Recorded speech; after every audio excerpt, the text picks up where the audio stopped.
আজকেরও অনেক সকাল সকাল বেরিয়ে গেছে আর ওর সাথে সাথে আমিও উঠে পড়েছি। এমনিতেই 8:30টার সময় প্রতিদিন বেরোয়, আজকে তো 6:30টার সময় বেরিয়ে গেছে।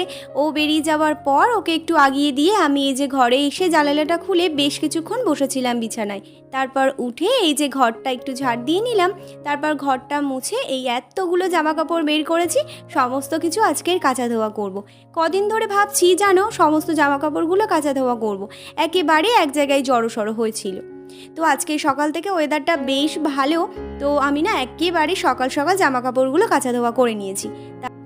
জামা কাপড় কাচা ধোয়া করতে গিয়ে আমি না একেবারেই ভিজে গেছি, তাই স্নানটাও করে নিয়েছি। তো স্নান করে দুপুরে খাওয়া দাওয়া করে বেশ কিছুক্ষণ বসেছিলাম। তারপর এই যে একটা মৌসম্বি লেবু আর তার সাথে নিয়েছিলাম একটা পাকা কলা, এই বসে বসে খাচ্ছিলাম। তার সাথে শুরু হয়েছে ঝমঝমিয়ে বৃষ্টি। বিকেলবেলাতে বৃষ্টিটা একটু থামতেই ছাদে এলাম। রাতের বেলায় বানিয়েছি ভাত ডাল আর তার সাথে ছিল আলু ভাজা। টাটা।